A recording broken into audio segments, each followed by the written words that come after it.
जय हिंद दोस्तों। इस वीडियो में हम गुणनखंड के सभी टाइपों को एक ही वीडियो में हल करेंगे।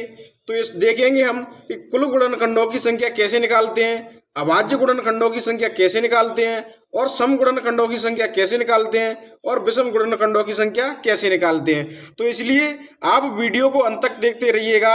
और अगर आपने हमारे चैनल को सब्सक्राइब नहीं किया है तो पहले चैनल को सब्सक्राइब कर लीजिएगा, जिससे हमारा हर आने वाला वीडियो आप तक पहुंचता रहे। और दोस्तों, अगर आपको पढ़ने के लिए टाइम नहीं है, क्योंकि आप वीडियो को बीच में छोड़ देते हैं, तो वीडियो को दोस्तों तुरंत बंद कर दें, क्योंकि कोई भी क्वेश्चन बीच में से समझ में नहीं आता है। तो दोस्तों, इसलिए वीडियो को अंत तक देखते रहिएगा। आइए शुरुआत करते हैं कुल गुणनखंड से। तो सबसे पहले नंबर 1 में दिया गया है कुल गुणनखंड। तो कुल गुणनखंडों को कैसे करते हैं दोस्तों, ये हमारा गुणनखंड दिया गया है 1728।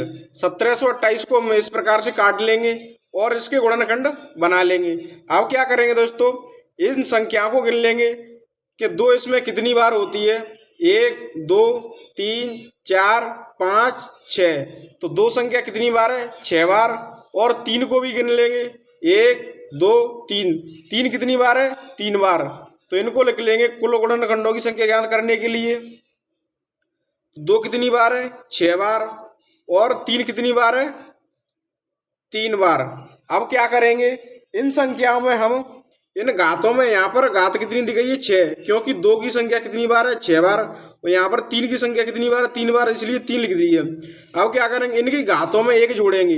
घातों में कितनी जोड़ेंगे दोस्तों, घातों में +1 करेंगे। तो 6 में 1 जोड़ेंगे तो कितनी हो जाएगी, 7। और 3 में जोड़ेंगे 1 तो कितनी हो जाएगी, 4। इस घात में 1 जोड़ेंगे तो कितनी होगी, 4। अब इन संख्या में आपस में गुणा कर देंगे, तो 7 चौक 28। तो इस संख्या का आंसर हमारा, अगर हमसे कुल गुणनखंडों की संख्या पूछे तो कैसे देंगे, घातों में 1 बढ़ाकर आपस में गुणा कर देना है। इस प्रकार से हम किसी भी क्वेश्चन का आंसर निकाल सकते हैं। अब चलते हैं अभाज्य गुणनखंडों की ओर। तो 2 नंबर पे क्या दिया है हमारा, अभाज्य गुणनखंड। तो अगर हमसे पेपर में पूछे कि अभाज्य गुणनखंडों की संख्या कितनी होती है, तो हवाला मैंने देखा था कि इसी प्रकार से इस क्वेश्चन को भी लिख लेंगे। तो इसमें 2 की संख्या कितनी बार दी गई है, इसमें 2 की संख्या 6 बार दी गई है। और 3 की संख्या कितनी बार दी है, 3 बार। इसी प्रकार से इसमें भी लिख लेंगे। तो 2 की घात 6 गुणा और 3 की घात 3 बार। तो अब इसमें क्या करते हैं दोस्तों, अभाज्य गुणनखंडों की संख्या निकालने के लिए घातों को जोड़ते हैं। इसमें क्या करना होता है, हमें सिर्फ घातों को जोड़ देते हैं। तो यहाँ पे 2 की घात कितनी दी गई, 6। यहाँ पर 3 की घात कितनी दी गई, 3। तो 6 में 3 को जोड़ें तो दोस्तों कितनी हो जाएगी, 6 + 3 = 9। तो अगर हमसे पूछे कि अभाज्य गुणनखंडों की संख्या कितनी होगी, तो इसमें आंसर हमारा क्या होगा, 9। इस प्रकार से हम किसी भी गुणनखंड दिया हो हमारा, हमने तो दोस्तों एक ही एग्जाम्पल के तौर पर लिया गया है, तो इस प्रकार से हम इसका आंसर निकाल सकते हैं। तो अब चलते हैं हम अगले क्वेश्चन की ओर कि सम गुणनखंडों की संख्या कैसे निकालेंगे। तो आइए, सम गुणनखंड दिया गया है हमारा। तो सम गुणनखंडों को क्या करते हैं, यहाँ पर इसी प्रकार से लिख लेंगे, 2 की घात 6 और 3 की घात 3। तो यहाँ पर 2 की घात 6 और 3 की घात 3। हम किसी भी प्रकार से क्वेश्चन आ सकता है हमारा। तो यहाँ पर लिख लेंगे 2 की घात 6 दी गई है, यहाँ पर 3 की घात 3। तो इसमें क्या करते हैं दोस्तों, पहली घात को तो वैसे के वैसे ही रहने देते हैं। जैसे 6, तो इसको 6 की 6 रहने देंगे। इसमें लिख देता हूं मैं, पहली वाली संख्या की घात हमेशा वही रहती है, बाकी में +1 करते हैं। तो पहली घात में क्या करें दोस्तों, 6 की 6 रहेगी।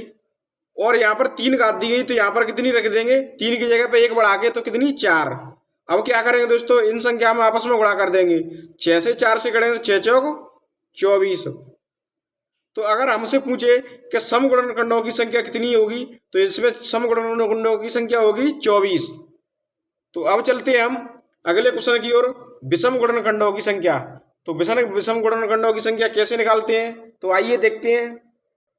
तो आइए अब विषम गुणनखंडों की संख्या निकालेंगे। तो यहाँ पर दोस्तों हमने एग्जाम्पल के तौर पर दूसरी संख्या ली गई है, इसलिए हम किसी भी प्रकार के क्वेश्चन को हल कर सकते हैं। तो इसमें सबसे पहले क्या करेंगे, इसको काट लेंगे।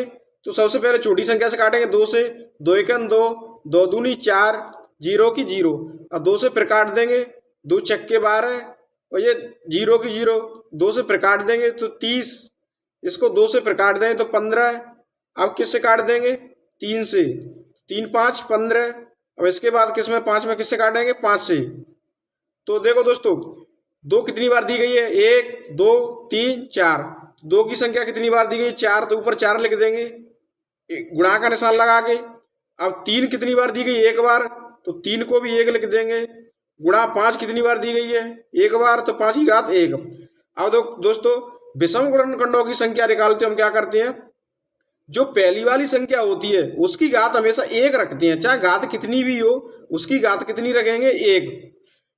तो यहां पर मैं लिख देता हूं, पहली संख्या की घात हमेशा 1 लेंगे, बाकी में +1 करेंगे। तो दोस्तों यहाँ पर बाकी संख्या में तो 1 जोड़ देंगे और पहली घात को 1 लेंगे। तो यहाँ पर 4 घात दी गई है, तो 4 की जगह क्या लिख लेंगे, 1। गुणा का निशान लगा लेंगे। यहाँ पर घात कितनी की, 1, तो 1 में 1 जोड़ेंगे कितनी हो जाएगी, 2। इसी प्रकार से यहाँ पर 5 की घात कितनी दी गई है, 1, तो 1 में 1 जोड़ेंगे तो कितनी हो जाएगी, 2। अब क्या करेंगे दोस्तों, आपस में इन संख्या को गुणा कर देंगे। 2 दूनी 4, और 4 से 1 में गुणा करेंगे तो 4 की 4। तो हमसे पूछे कि विषम गुणनखंडों की संख्या कितनी दी गई है, तो 4। तो यही हमारा आंसर है। इसमें सभी प्रकार के क्वेश्चनों को देखा है दोस्तों हमने, और हम किसी भी संख्या का गुणनखंड बता सकते हैं। तो दोस्तों, वीडियो पसंद आई तो वीडियो को लाइक करें, और अगर आप हमारे चैनल पर नए हैं तो प्लीज़ चैनल को भी सब्सक्राइब करें। जय हिंद।